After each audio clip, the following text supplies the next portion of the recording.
introing this, as usual.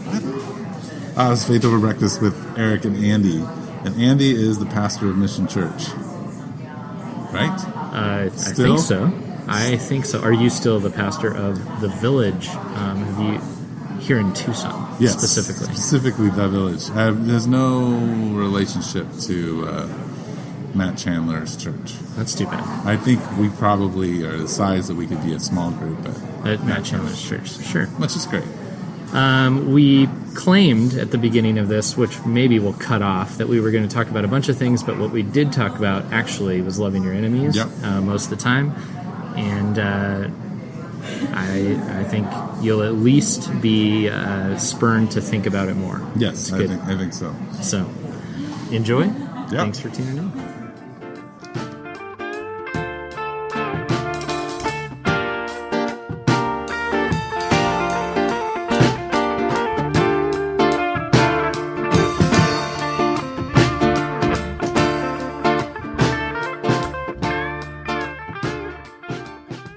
So we are Faith Over Breakfast. Look at that. It snaps up just lovely. Yeah. So I think we're good. Does it snap up over here? Yeah, look at that. It does. Yeah, it works, man. This microphone works.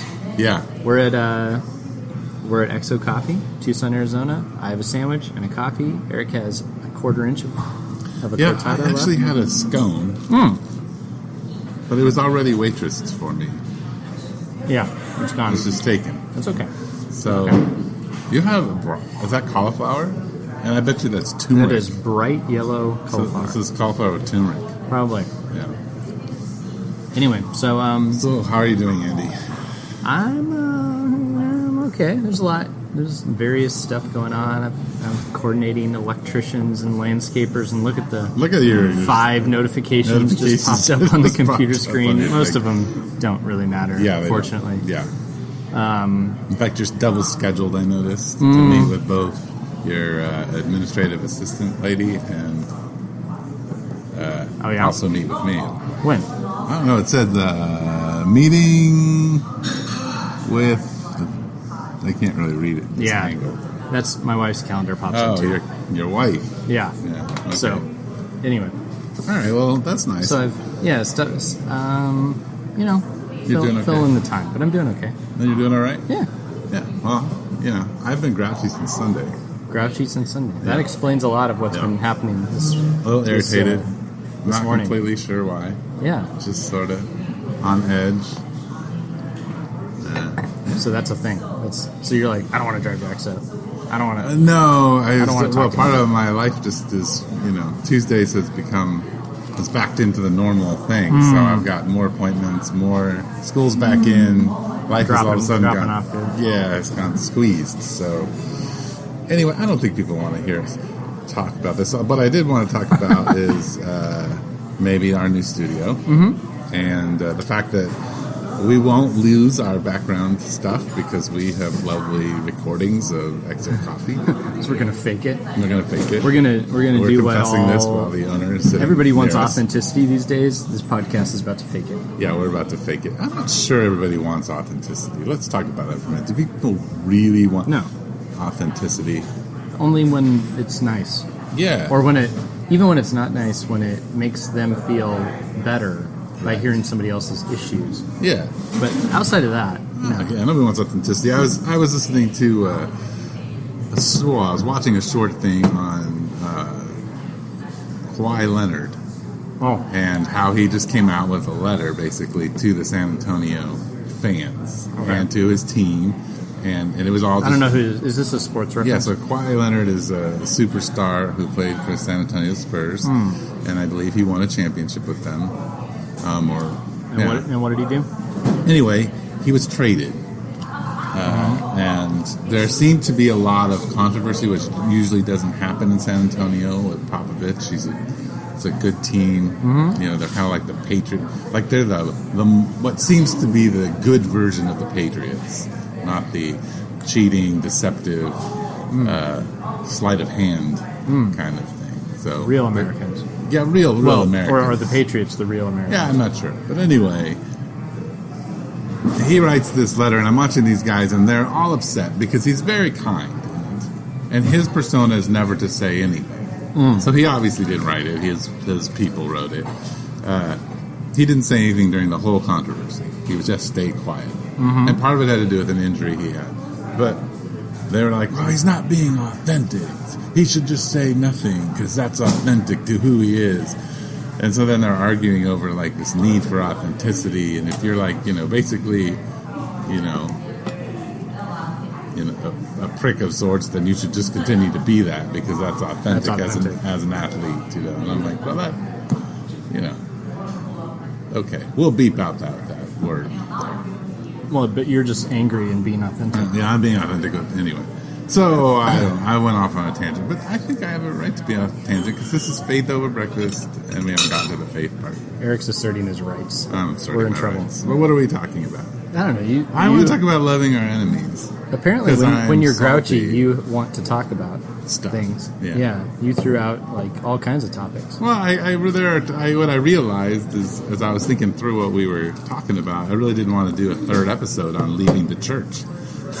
Because you and I, somehow just keep talking about go back to that. It's like our most popular episode. People just really want to leave.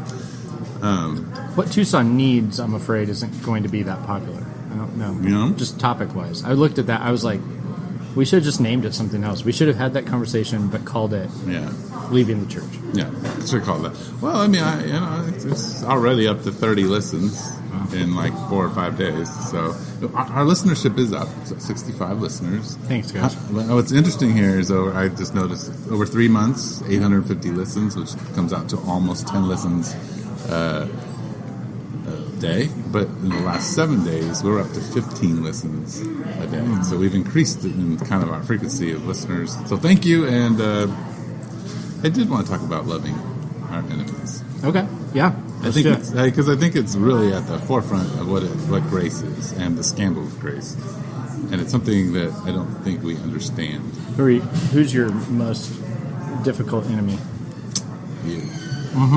No, I mean I don't think I want to out my most difficult enemy.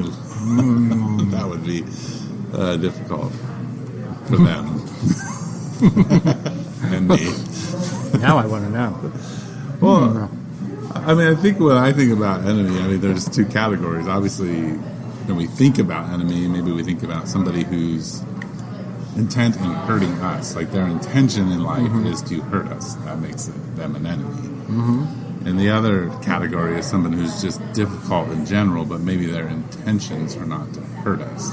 They just have a set of personality quirks or demands on life or whatever it is, or poor decisions that make it very painful for us to be in life and live life out with them. Yeah. So those are kind of the two categories of enemy. Like people who are trying to change the podcast location at the last minute. Yeah, like, those people. They're not trying to be your enemy. Yeah. But their choices in life are making it very difficult. Yeah, it could be. I mean, someone who's created adversity in your life. Maybe you're my enemy. It could be today. And you're a salty enemy. And you're friend. I'm feeling assaulted. Frenemy. I'm a frenemy. Frenemy? At times. I mean, that would make the podcast more interesting. Yeah. Are salty people more likely to assault? Yeah, probably. With seasoning. Yeah. Seasoned assault. Seasoned assault. It's very biblical. Yeah. All right. Okay, we've talked about loving your enemies. Let's move on. We could talk about two really interesting moments in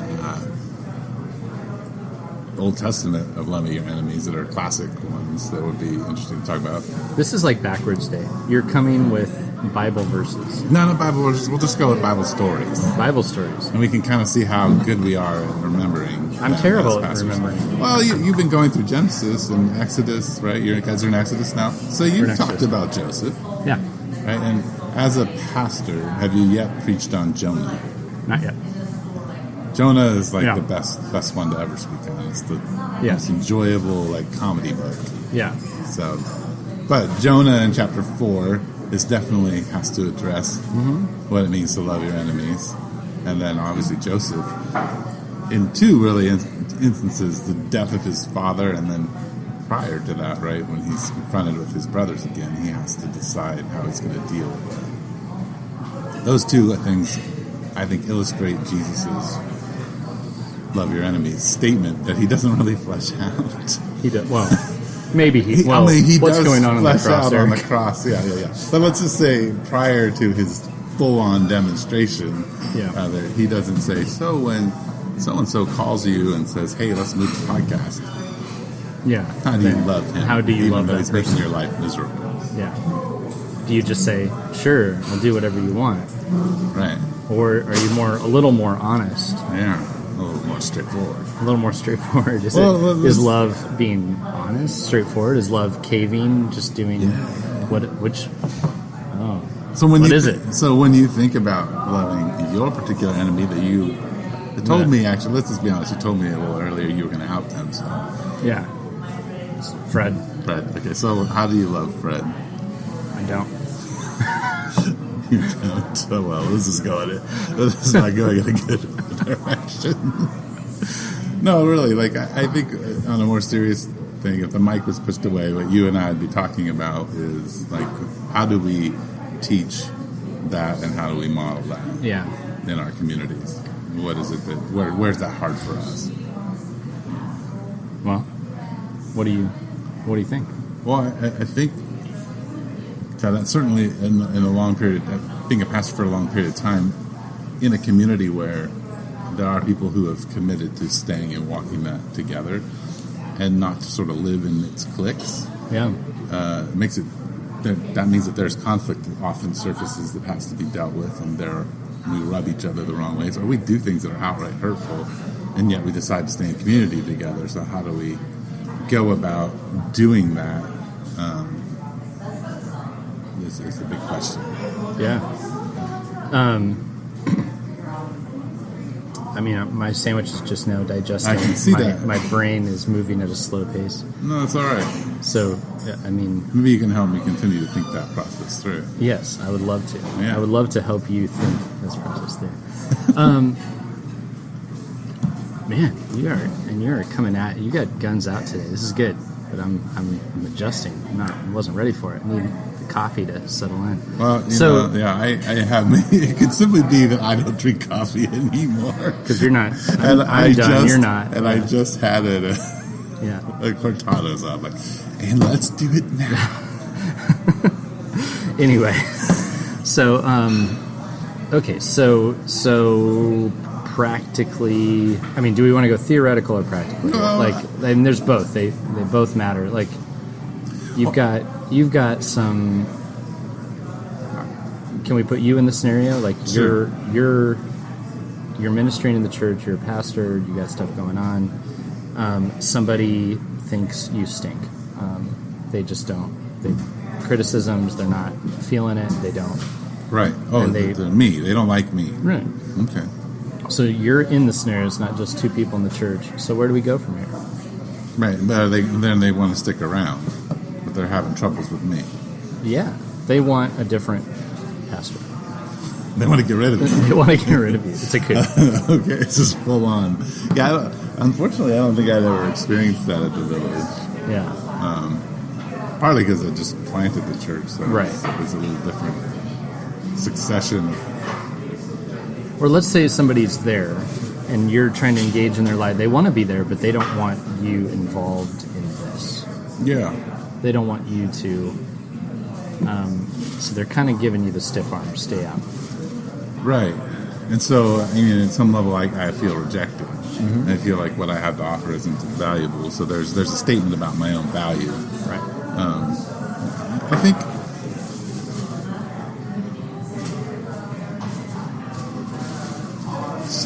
I can enter into two kinds of dialogue. One, that internal dialogue is, well, who do they think they are?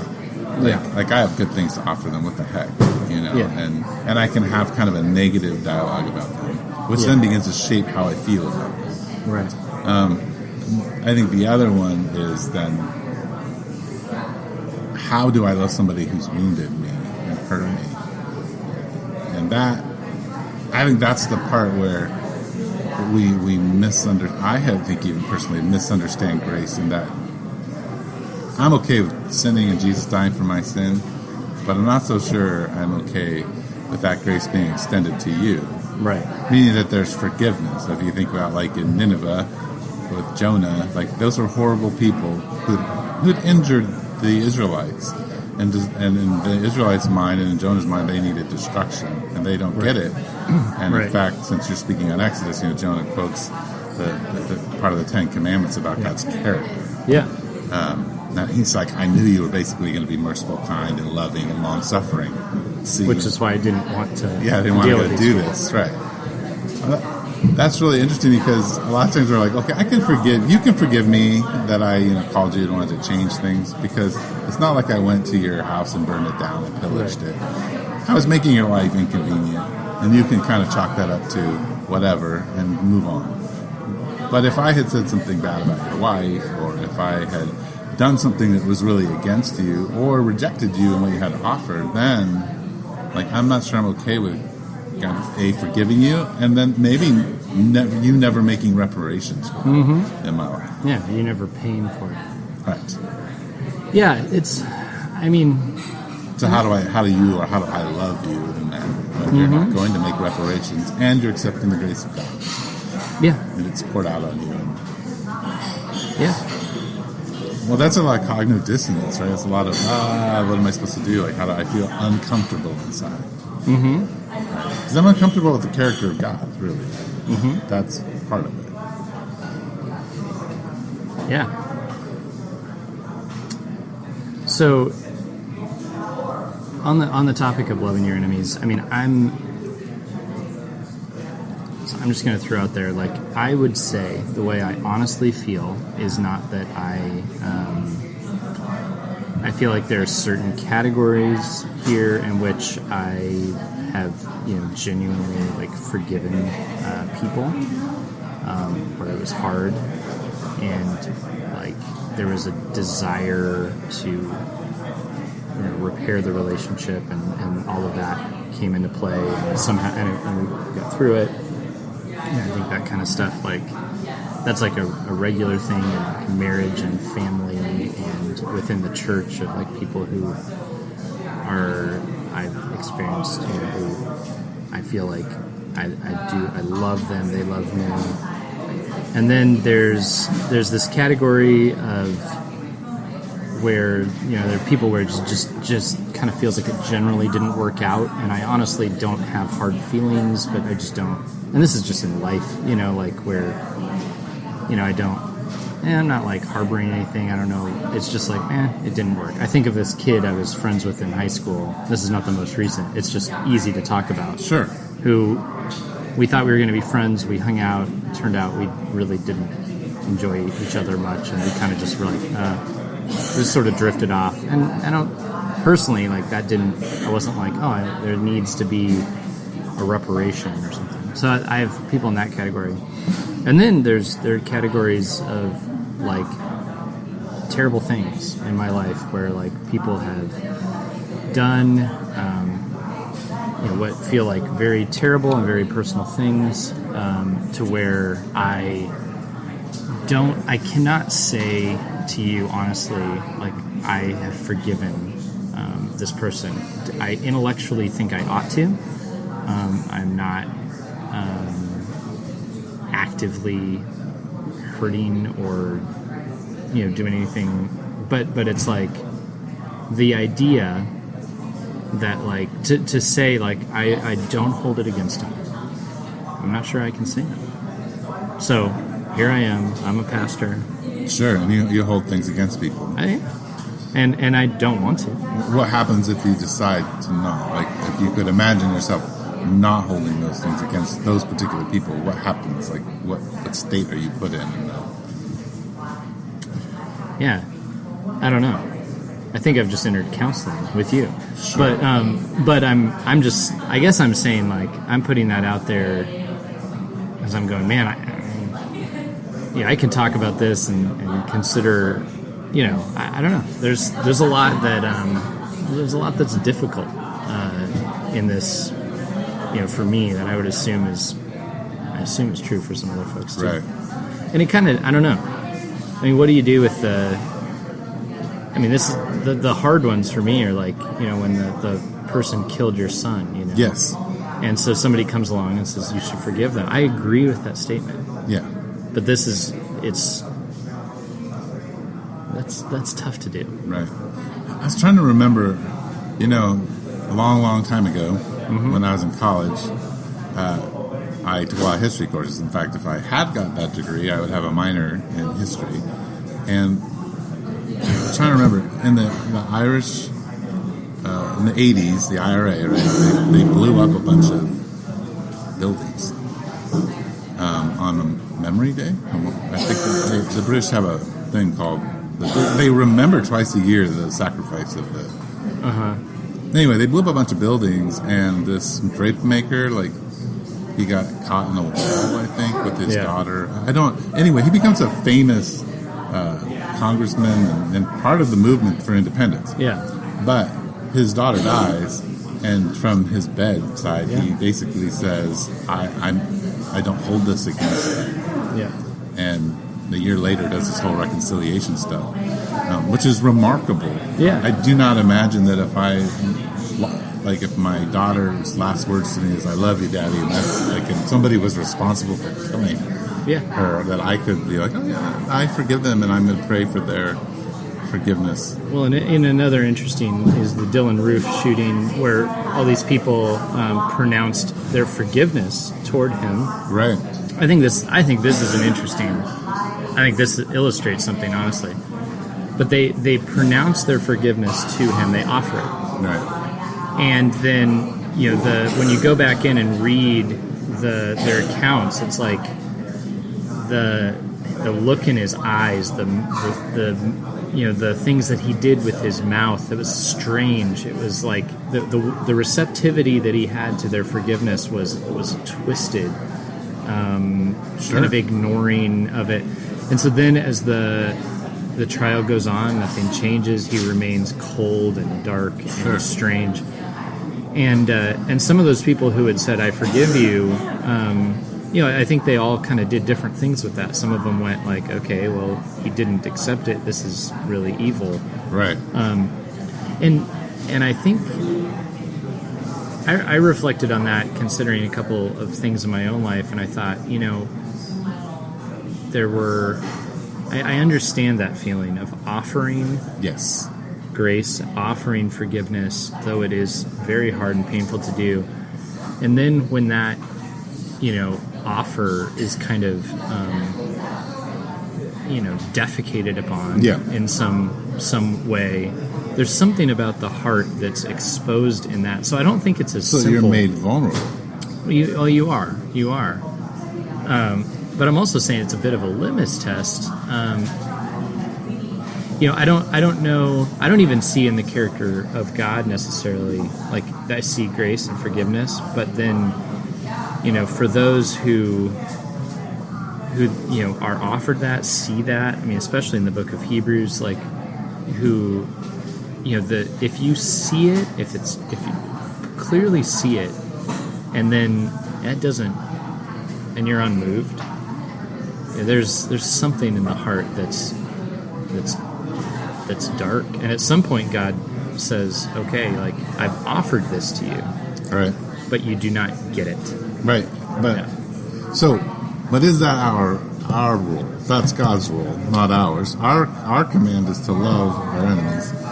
I mean, I think like with Joseph is what he says to his brothers in the second hand when they send him the letter that I'm not sure really is a letter from Dad, but one that they kind of forged and sent off to Joseph, was he's like, I'm not God. Right. I can't judge you.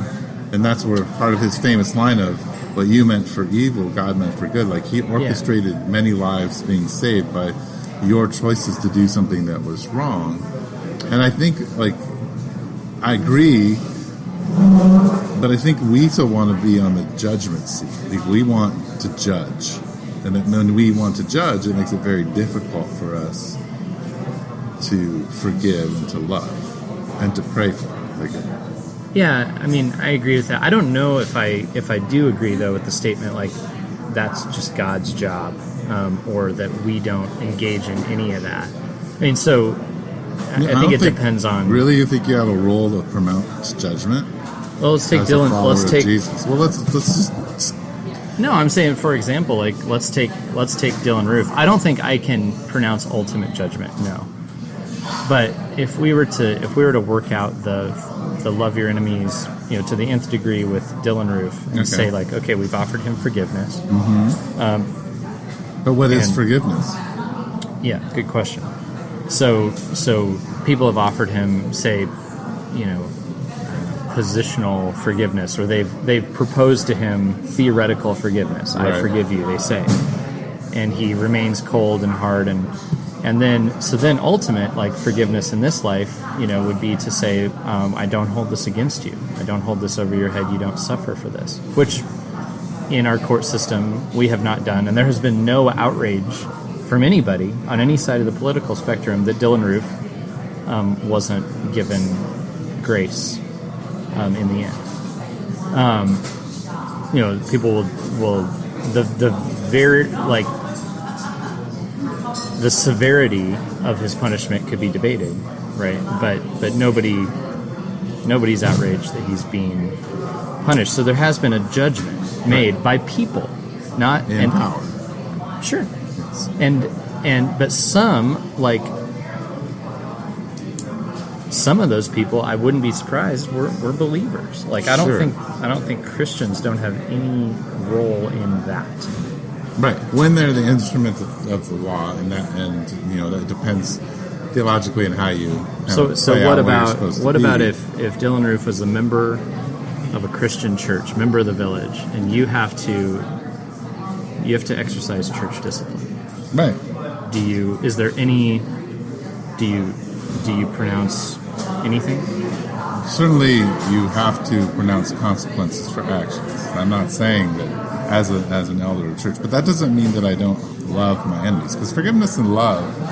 So work out how. So say Dylan Roof was a member of your church, and he went and he did the thing that he did, and you went and visited him in prison and offered him the grace of God, and he smacked his lips and rejected it again, and you went home and you went, well, there's consequences to his actions, and you and Rod talk and say like, well, he can, elders, yes.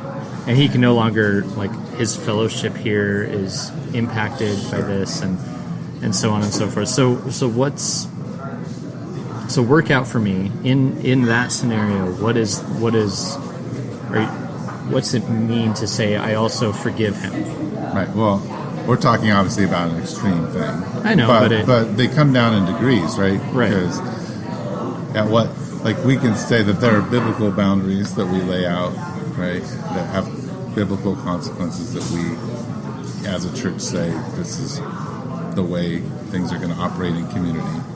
But then, as you move past that, there are levels of me offending and hurting you, and that could be equivalent to emotional or physical murder, let's just say, or like an assassination of character, those kinds of things. And then there's two things that happen there. Like, what? I would prefer a different move. What if he accepted that, somehow by some technicality got off, and steps back into your church and said, hey, like, killing all those people was wrong. Right. I know it was wrong. I'm so sorry. The government has said that I'm forgiven, or at least I'm not being held accountable.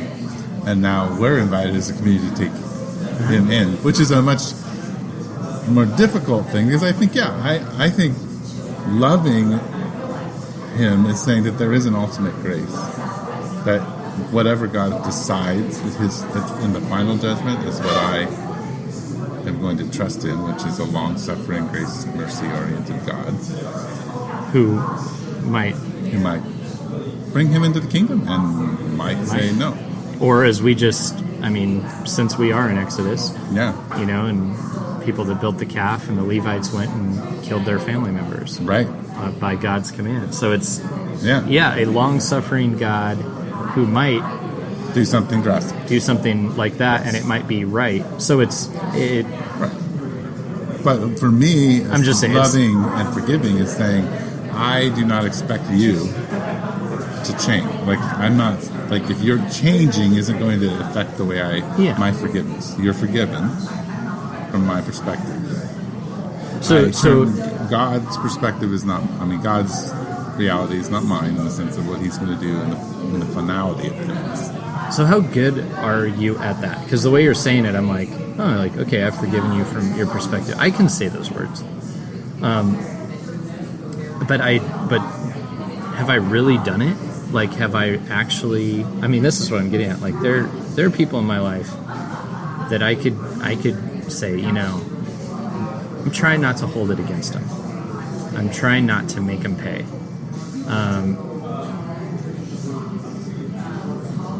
But like down deep, is that really where I'm at?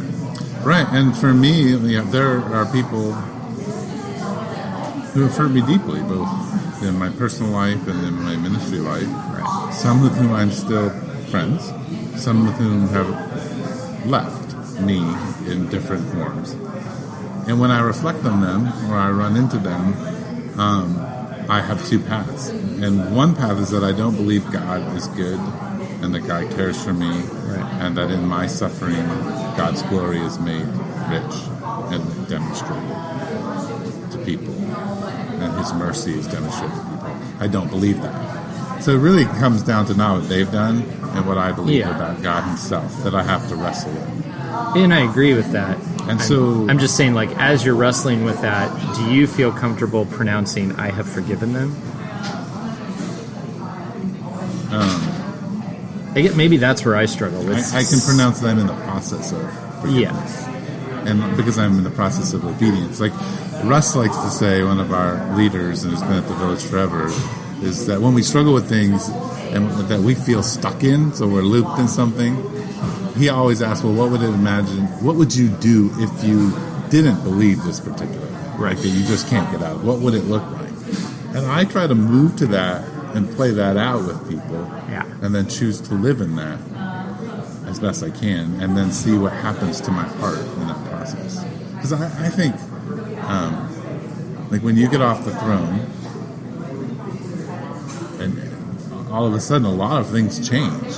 When I'm not the ruler and the judge of all people, and of you, then all of a sudden I'm with you and not over you, and that changes the way we interact and we understand what's happened between us. I think. Yeah.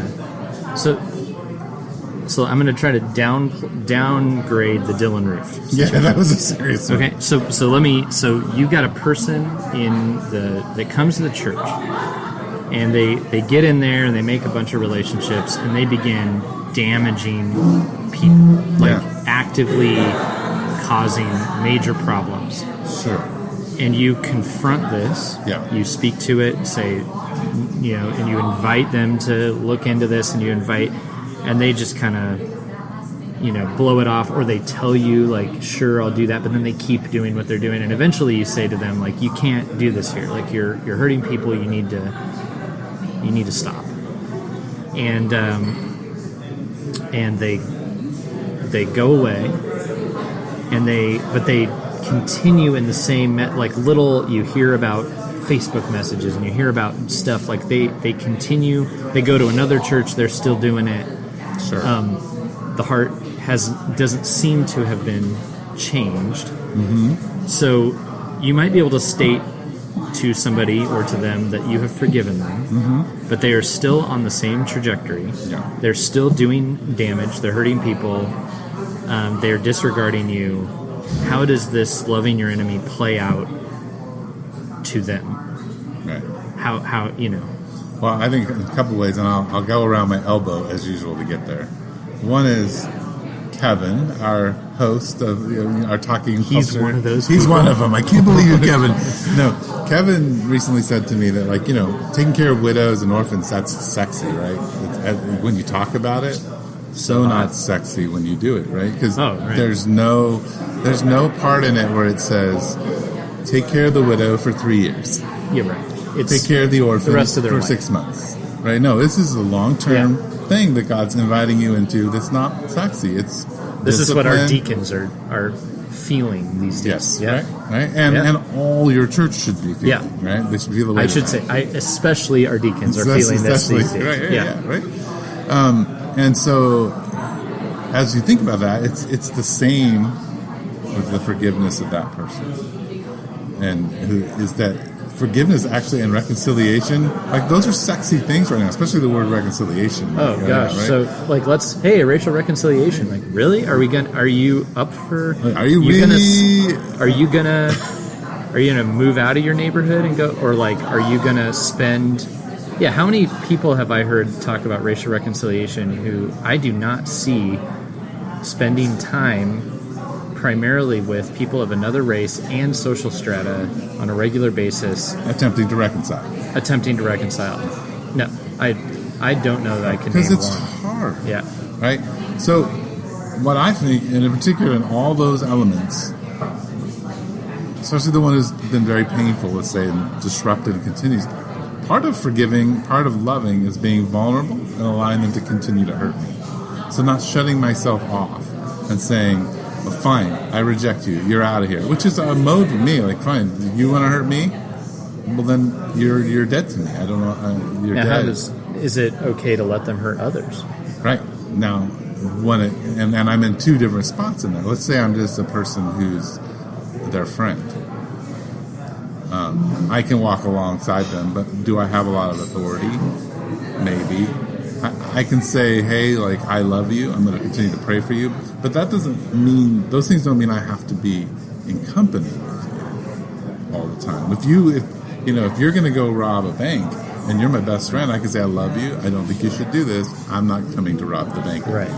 So what is it like? I forgive you, I love you, but I won't be in company. Say they're just emotionally damaging. Yeah. It's not as clear. Like, so you can't, I mean. So, but here's the thing. So let's say this all happened and you came to me and said, this dude is like, and you use a lot of explicitness and you're like, effing up and I can't, they're an idiot. And you start downgrading, right. Just kind of, what do you call it, going after their character. Yeah. Me loving them is saying, hey, like, yes, it's really painful to be in a relationship with them, but we can't destroy who they are because they're an image bearer. Right. And there is a story and a reason for this. Yes, some of it's willful, some of it's the makeup of them, but they have a story that we have to honor. And so loving my enemy, maybe I'm not going to hang out and accept all this abuse all the time, but I'm going to pray for them. I'm going to love them and speak kindly about them. Now, what do you do when loving your enemy means, so you're going to say, I'll pray for you. I'm not going to spend time with you. I'm not going to talk to you. You come in and you wreak havoc. And so that's not okay. Right. And their interpretation is that you don't love me. You are a hypocrite. Because love doesn't mean I just pray for you and I don't interact with you. So when does their definition of being loved come into the picture? Only when it lines up with Jesus. So loving the enemy might not feel like love to them at all. Right. Yeah. But I think loving my enemy under the kind of influence of the Holy Spirit will mean that I do counter cultural things to the other group of friends around them. So if everybody's rejecting them and they've become isolated and it's not good for me to be around them a lot, I may still venture out to be in relationship with them in a more intentional way to say, I love you. I haven't forgotten about you. It's just really difficult to be in relationship with you because you do these things that are not of God. But I want you to know I still love you and care about you. So yeah, I mean, I think loving your enemy is not, it's holding up someone's character regardless of what they're doing. Like, holding up their character, honoring their image bearers. Their image, Because what if their character is actually the fact that God created them and formed them and loves them, and His heart is pouring out for them, is not rejecting them. He may allow. I was gonna what if? I don't know. It's hard. What if God's in the same boat with them, where He's actually well, I guess we just don't know, do we? Right, but I think when I think about loving your enemies, there's all those things out there, but a lot of times what happens is it's just like you have a character flaw. I have a character flaw, and it consistently comes up, and it's hard for me because it's hurtful. Right. How do I? But in general, you're not maliciously going around and disrupting things. Right. I can either kind of be like, well, like I don't like being in a relationship with you, so we'll just kind of we'll see each other, we'll wave at church, or how do I offer you deep good things, even though there's this issue that you have that I disagree with, or you have some political view that is hurtful, you hold that for me. Or you hold, you said some things a year ago that just cut me really deeply. And then you've been nice to me ever since. But I just can't get over the fact that you've done that. Yeah. Those are more the things that I end up feeling like we face. See, I guess I have things in the back of my mind of which I can't speak that are much more concrete and dark. Yeah, okay. I mean, and I think I would assume some folks have those too. Oh, of course. Well, where it's like, no, somebody literally killed my cousin. Yeah. Like, yeah. No. It's not just like, oh, somebody's got a character flaw that. Yeah. No, I mean, but those are. I'm not meaning to down. I'm just saying, like, when I'm pushing back, I'm saying, like, you're right. Those are, and I can hear the pushback simply on the one that I was talking about. Right. People don't like any of that. And well, so let's just say, your mother, when you were and your dad died earlier, and your mother married some guy, and then he did horrible things to you, and then he became a Christian later and joined Mission Church. Yeah. And those things are not unheard of because that's what the gospel does. No, they're not at all. I mean, there was a guy recently, there was a sexual assault thing that got, pressed because it had happened in the past, and now there's forgiveness, and the two are touring around sharing about how they reconciled. Right. Cool. Wonderful when that happens. Right. Beautiful thing. We both listened to that same thing. And obviously like a very hard process. It would be a hard process for what you're describing, but also like, and I'm not saying like I'm not downgrading that, but it's like a lot of times that doesn't happen. A lot of times they don't become a Christian and come to your church. No, they don't accept forgiveness, and those are the ones.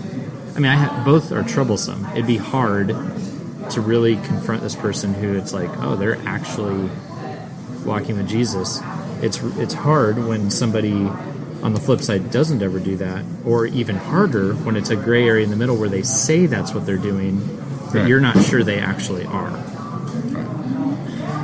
Well, and honestly, like this may seem really cheesy, but this Sunday I opened up my sermon on the mission of the church, talking about Mission Impossible, and not in particularly the movie, but the way Tom Cruise dedicates himself to his craft of stunts, of a movie that is just an hour and a half worth of a stunt, and how dedicated he is to that.